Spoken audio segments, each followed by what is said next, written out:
और आइए बढ़ते हैं आगे। आपको बता देते हैं कि बिहार विधानसभा चुनाव के पहले चरण की वोटिंग पर हमारी नजर है, लेकिन आइए अब आपको उत्तर प्रदेश की प्रमुख खबरें बता देते हैं, जिसमें बिहार विधानसभा चुनाव में सीएम योगी प्रचार के लिए हर एनडीए प्रत्याशी की पहली डिमांड है।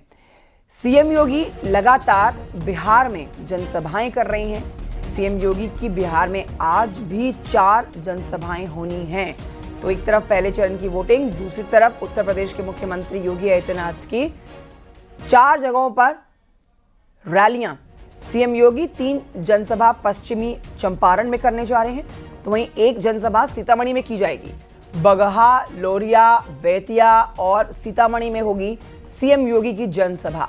अखिलेश यादव भी बिहार में जनसभा को संबोधित करेंगे। पहले जनसभाएं 5 नवंबर तक होनी थी, मगर अब उनकी जनसभाएं जो हैं वो 6, 7, 8, 9 नवंबर को भी होगी। तो अखिलेश यादव देखिए कितने ज्यादा एक्टिव हो गए हैं बिहार में अपने पसंदीदा दल महागठबंधन को जिताने के लिए। 9 नवंबर को मायावती भी बिहार में जनसभा को संबोधित करेंगी। मायावती बिहार के भभुआ में चुनावी जनसभा को संबोधित करने जा रही हैं।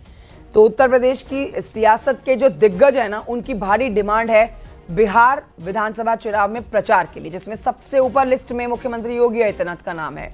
अलाउद्दीन से ले लेते हैं और जानकारी इस पर। अलाउद्दीन, आपसे संपूर्ण जानकारी लेना चाहेंगे इस पर, लाइव हमारे साथ मौजूद हैं, क्योंकि देखिए बिहार का विधानसभा चुनाव बहुत महत्वपूर्ण है।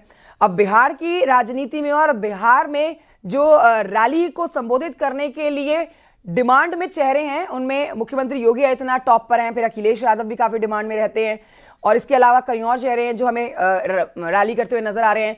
लेकिन आप हमें बताइए कि अब पहले चरण का जो आज मतदान हो रहा है, इसके बाद कब कब किसकी कितनी कितनी रैलियां होनी है, और मायावती भी रैली करने जा रही है बिहार में दूसरे चरण के मतदान के लिए, जानकारी मिल रही है। Alauddin, over to you.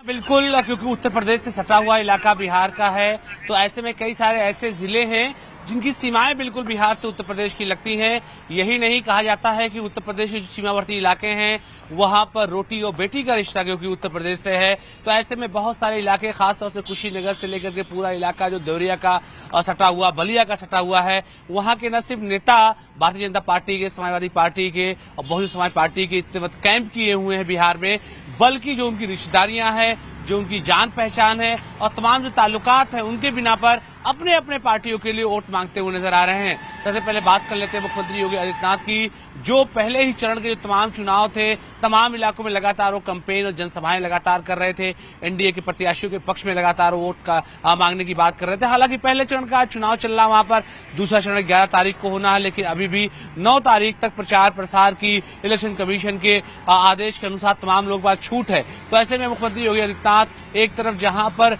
इन तमाम इलाकों में एनडीए के प्रत्याशियों के बीच भी भारी उनकी मांग है और लगातार वो चुनाव प्रचार वहां पर कर रहे हैं, जनसभाएं भी कर रहे हैं। वहीं दूसरी तरफ 5 तारीख तक ये अखिलेश यादव का कार्यक्रम था, लेकिन सीमावर्ती इलाकों से लेकर के तमाम जगहों पर, चाहे वो पश्चिमी चंपारण की बात कर ले या सीतामढ़ी, इन 2 जगहों पर आज उन्हें जाना है और उनका कार्यक्रम 6, 7, 8, 9 का बढ़ा दिया गया है। हालांकि इस बीच में उनको उड़ीसा भी जाना था, क्योंकि उड़ीसा में एक बाई इलेक्शन है।